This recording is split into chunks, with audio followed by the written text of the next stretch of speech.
네. 자, 오늘은 이제 성탄절 특별 예배로 하나님께 올려드리겠습니다. 그래서 오늘 제목은 어둠이라는 제목으로서 오늘 말씀 누가복음 1장 말씀을 같이 나누도록 하겠습니다. 자, 먼저 우리 지난주에 요한복음 말씀을 같이 나누었는데, 지난주 요한복음 말씀이 어떤 말씀이었습니까?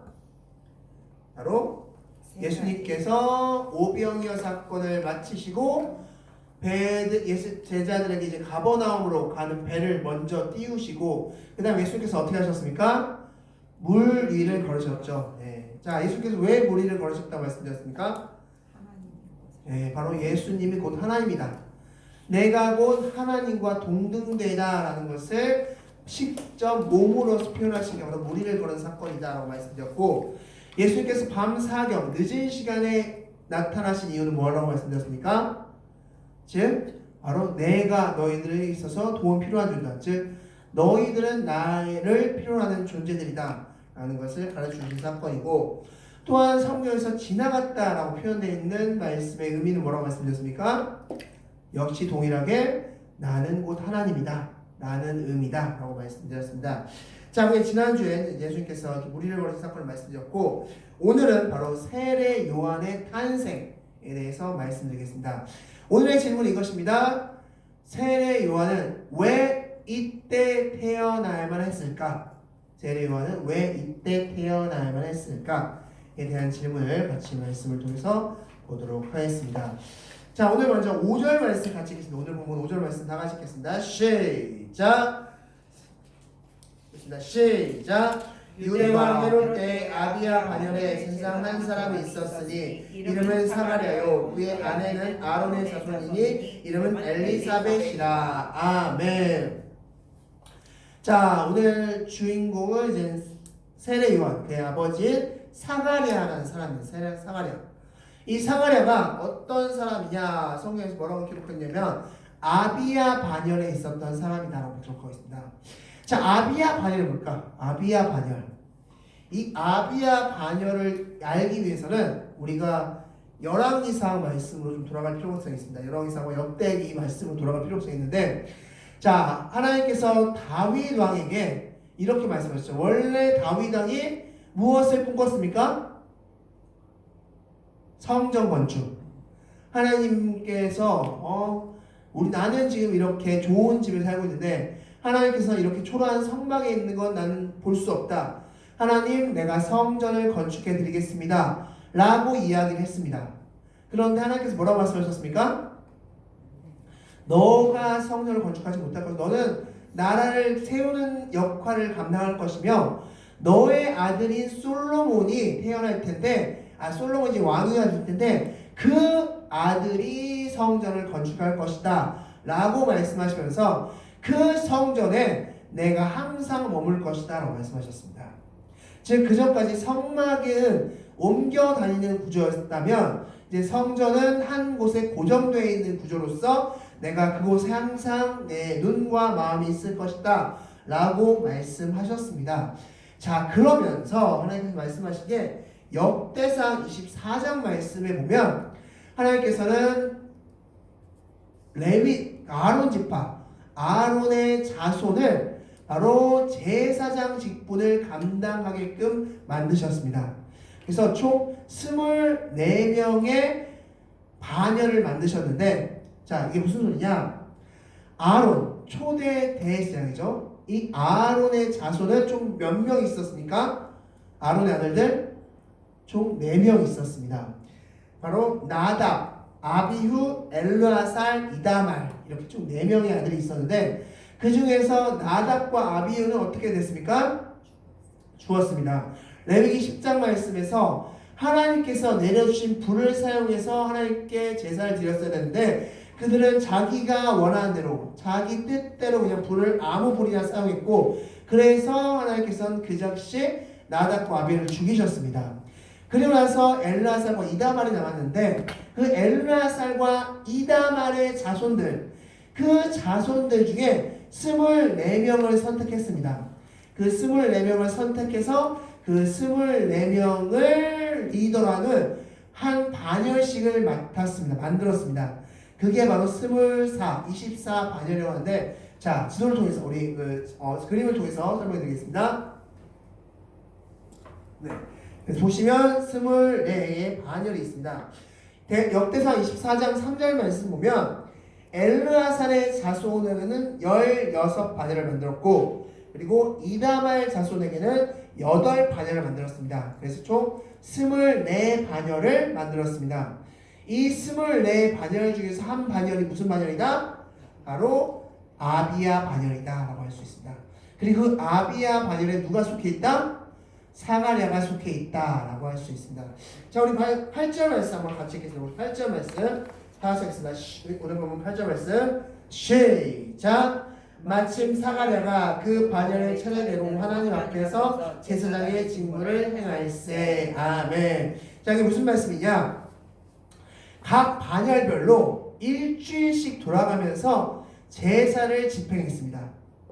오늘은 이 반열, 그 다음 주는 다음 반열, 그 다음 주는 다음 반열, 그 다음 주는 다음 반열, 이런 식으로 일주일마다 돌아가면서 한 주씩 각 반열이 순서에 맞춰서 제사 직분을 감당을 했습니다. 네, 그래서 순서가 되면 이제 이 반열에서 각 순서가 자기 순서가 되면 그 반열에서 하나님께 제사 지내는 그런 제사의 직분을 제사장으로서 감당하는 것입니다. 자, 그래서 8절 말씀에 사가랴가 그 반열의 차례가 됐다. 즉 사가랴가 속해 있는 아비야 반열 차례가 된 겁니다. 야, 오늘 이번 주는 아비야 반열 차례야 라고 해서 아비야 반열이 이제 그 차례가 된 겁니다. 자, 그런데 문제는, 자, 우리 9절 말씀 다 같이 한번 읽겠습니다. 9절 말씀 다 같이 읽겠습니다. 시작. 제사장의 전례를 따라 제비를 뽑아 주의 성전에 들어가 분향하고. 아멘. 자, 이게 무슨 말씀이냐? 각 반열들이 순서가 매주마다 순서가 바뀌면서 이제 반열대로 순서에 맞춰서 지금 제사를 진행한다고 말씀드렸는데, 한 반열당 속해 있는 제사장의 수가 몇 명이었을까요? 한 반열당 총 24반열인데 한 반열당 속해 있는 제사장의 수가 몇 명 정도 됐을까요? 자, 기록에 의하면 한 반열당 속해 있는 제사장의 수는 약 1000명 정도 되었다고 합니다. 그래서 24명이니까 24000 제사장이 있는 겁니다, 지금. 자, 그런데 그렇게 되면 1000명이 한꺼번에 한 주에 다 제사를 집행할 수 없겠죠. 그래서 방법을 한 게 제비 뽑기를 했습니다. 그러니까 쉽게 상상하면 이렇게 상상할 수 있습니다. 1000개의 종이를 준비합니다. 그리고 999개의 종이에 X 표시를 합니다. 그리고 마지막 한 개의 종이에만 동그라미 표시를 한 다음에 뽑기 상자에 그 종이 1000개를 넣습니다. 그리고 막 흔든 다음에 아비야 반열에 속한 제사장들을 한 명 한 명씩 만나면서 뽑기를 시킵니다.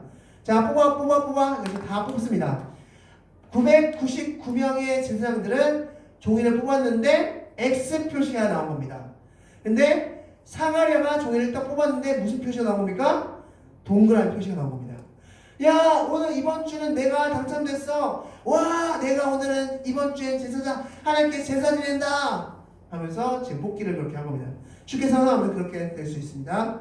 자, 이것까지 여러분 이해하셨을 겁니다. 자, 그렇게 해서 사가랴가 그 주에 있는 제사를 담당하는 사람이 되었습니다. 자, 그래서 이제 9절 말씀 보면 분향했다. 하나님께 이제 제사를 지내는데 제사를 지내는 와중에 갑자기 천사가 등장합니다. 그리고 그 천사가 뭐라고 얘기합니까?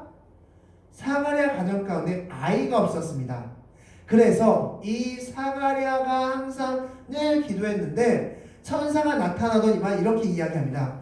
너희 가정에 아이가 태어날 것이고 그 아이의 이름을 요한이라 하라 라고 말씀하십니다. 자, 오랫동안 기도했고 오랫동안 기다렸던 아이의 탄생 소식을 천사로부터 들었습니다. 그러면 여러분 같으면 어떻게 반응하시겠습니까? 와! 그리고 그 아이가 결코 그냥 일반적인 아이가 아닙니다. 성경 말씀 한번 보겠습니다. 우리 17절 말씀 같이 읽겠습니다. 17절 말씀 다 같이 읽겠습니다. 시작. 그가 또 엘리야의 신령과 능력으로 주 앞에 먼저 와서 아버지의 마음을 자식에게 거스르는 자를 의인의 슬기에 돌아오게 하고 주를 위하여 세운 백성을 준비하리라. 아멘.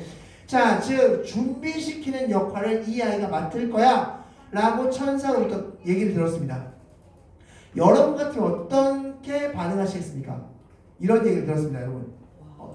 막 놀라고 막 기쁘게 그렇게 반응하겠죠. 그게 어떻게 보면 당연한 반응일 겁니다. 네, 오랫동안 기도도 했고 오랫동안 기다렸기 때문에. 그런데 이 사가랴는 조금 엉뚱한 반응을 보입니다. 18절 말씀, 오늘 핵심 말씀인데 18절 말씀 다 같이 읽겠습니다. 시작. 사가랴가 천사에게 이르되 내가 이것을 어떻게 알리요? 내가 늙고 아내도 나이가 많으나이다. 아멘. 자, 내가 이것을 어떻게 알리요? 무슨 뜻일까요? 내가 이것을 어떻게 알리요? 자, 이게 어떻게라고 번역된 이 단어 원어는 카타티스입니다. 카타티스. 근데 이게 무슨 뜻이냐면 무엇에 관해서라는 뜻이에요. 무엇에 관해서. 쉽게 말해서 이것에 관해서 증거를 보여주세요라는 뜻입니다. 내가 이것을 어떻게 알리요라는 이 말의 뜻은 좋습니다. 그러면 이 지금 하신 말, 이 말에 대한 증거를 좀 보여주세요 라고 이야기합니다.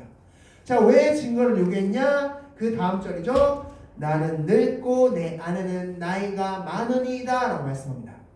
쉽게 말해서 상황과 여건상 이건 도저히 할 수 없는 일입니다. 도저히 이루어질 수 없는 일이니 만약 그 말이 사실이거든 증거 좀 내밀어 보세요.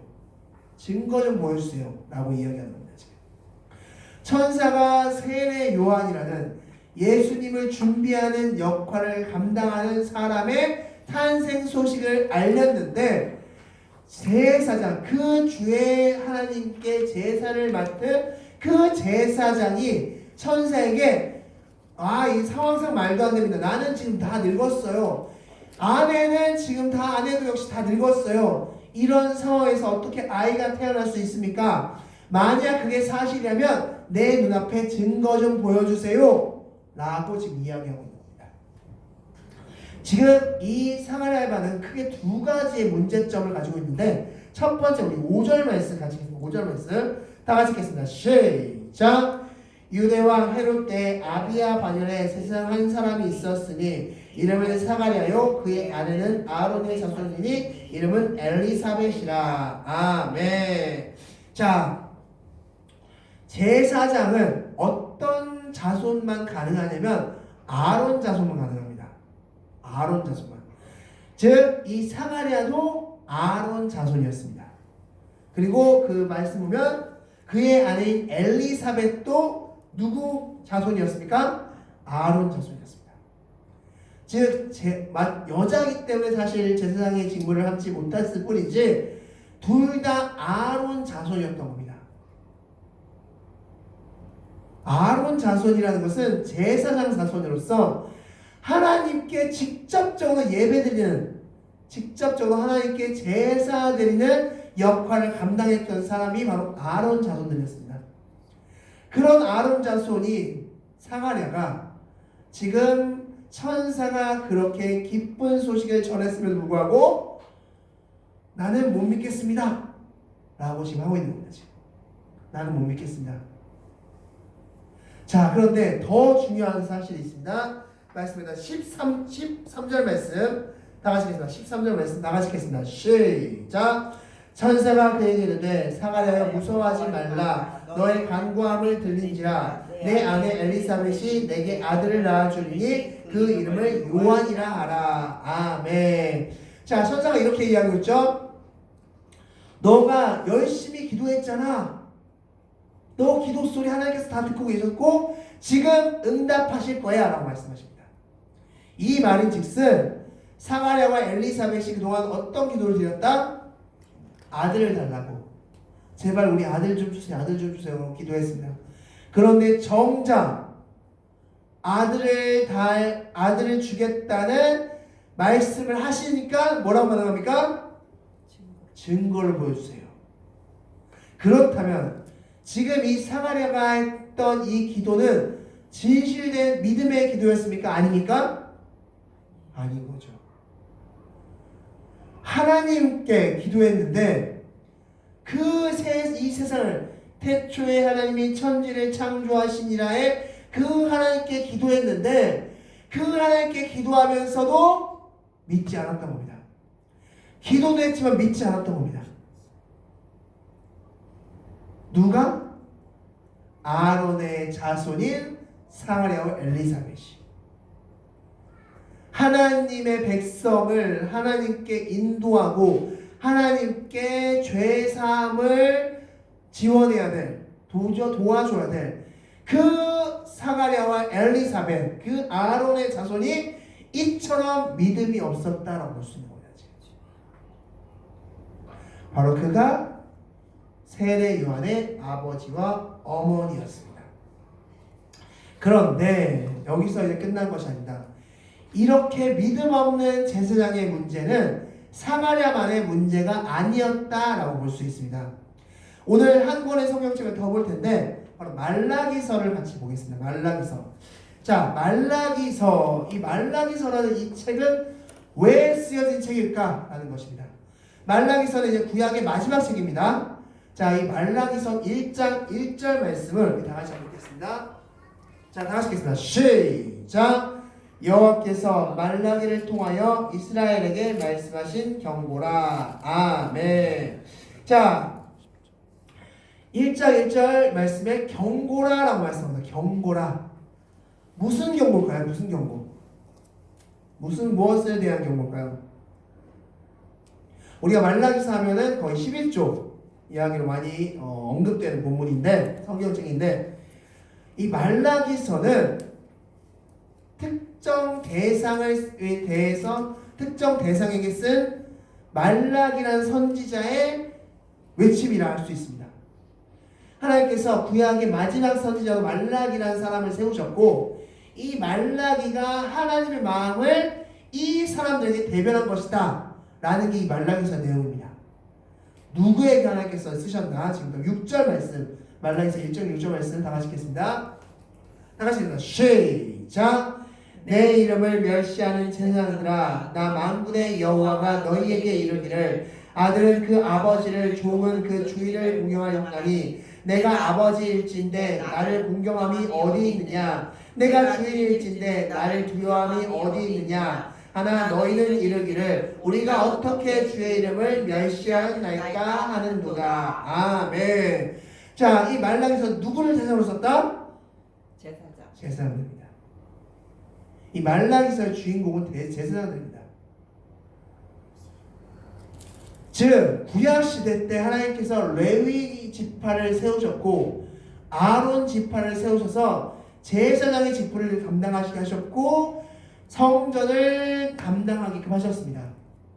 너희는 내가 따로 택한 자손들이다, 내 자들이다 라고 하면서 레위 지파를 귀하게 여기셨고 그들에게 40서먹을 주시면서 하나님께서는 그들을 지켜 보호해 주셨는데 이 말라기, 레위 구약의 마지막 책인 말라기에서 이 제사장들의 행태를 고발하고 있는데 이 제사장들이 그동안 구약시대 동안 제사를 완전히 엉망으로 만들었습니다.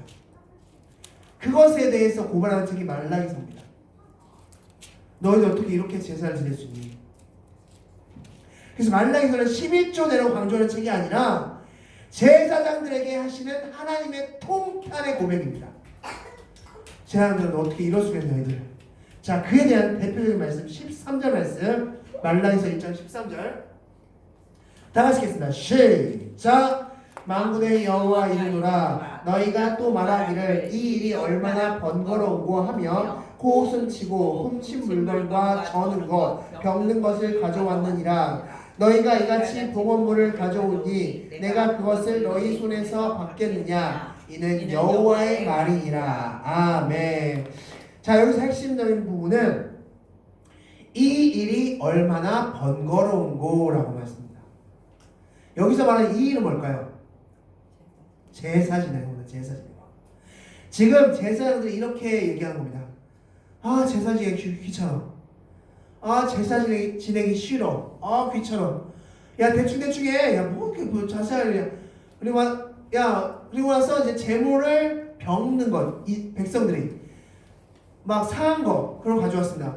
원칙대로라면 제물을 그런 식으로 가져왔다면 어떻게 해야지 맞습니까?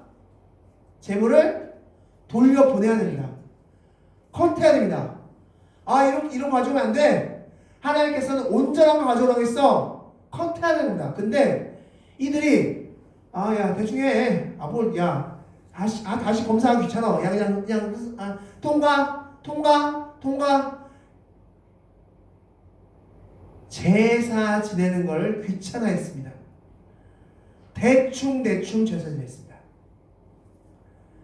이 말라기서가 기록된 이 제사장들의 모습은 하나님 제사 지내기 귀찮아요 하면서 제사를 멸시하고 무시했습니다. 그리고 나서 그럼에도 불구하고 지금 그들의 이야기는 뭡니까? 하나님, 우리를 언제 사랑했습니까? 우리한테 언제 축복했습니까? 하나님 좀 축복 좀 해주시죠. 라고 지금 이야기하고 있습니다. 이 제사장의 모습이 바로 누구의 모습과 비슷한 겁니까? 세례 요한의 아버지 사가랴의 모습이 동일한 겁니다. 지금 400년 전에 말라기서에 기록되어 있는 제사장의 모습이 400년 후 사가랴의 모습과 동일했다라고 할 수 있습니다. 믿음 없는, 하나님에 대해서 믿음이 없이 제사 지내는 그 모습.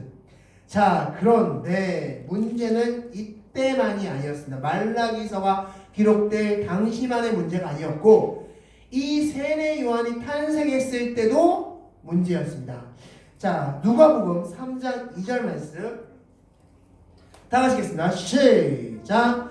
안나스와 가야바가 대제사장으로 있을 때에 하나님의 말씀이 빈들에서 사가랴의 아들 요한에게 임하니라. 아멘. 자, 여기서 이상한 점이 뭐가 있습니까? 이 말씀에서 이상한 점은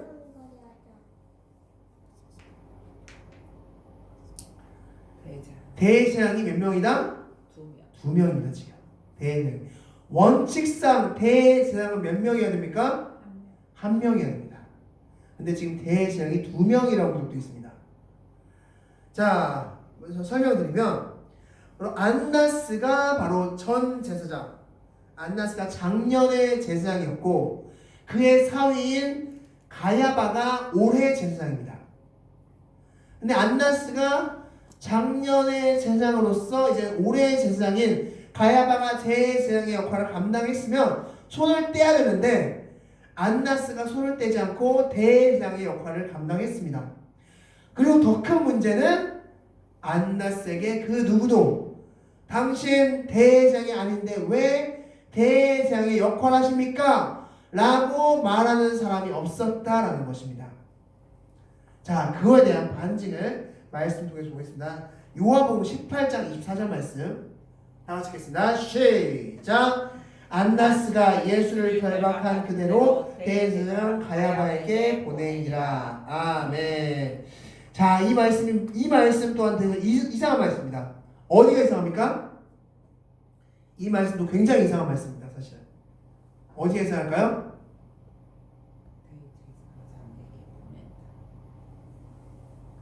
자, 앞서 말씀드렸듯이 안나스가 작년 제사장입니다. 가야바가 올해 제사장입니다. 지금 이 말씀은 예수님께서 이제 십자가를 받기 위해서 이리저리 끌려다니는 장면입니다. 그런데 자, 그들이 이제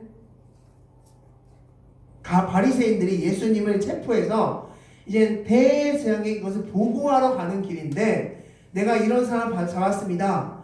이 사람 어떻게 하면 좋을까요? 그래서 보고하는 길인데 상식적으로 작년에 일임했던 그 대제사장에게 먼저 가야 됩니까? 올해 대제사장에게 먼저 가야 됩니까?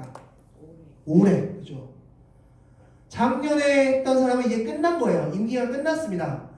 올해 임기를 하고 있는 사람에게 먼저 가서 이 예수라는 사람을 잡았는데 우리 어떻게 할까요? 라고 의논하고 물어봐야 됩니다. 그런데 성경은 뭐라고 기록하고 있습니까? 누가 먼저 예수를 봤다고 말씀하고 있습니까? 바로 안나스가. 작년에 제사장이었던 안나스에게 먼저 이 바리새인들이 예수를 잡아가지고 되는 겁니다.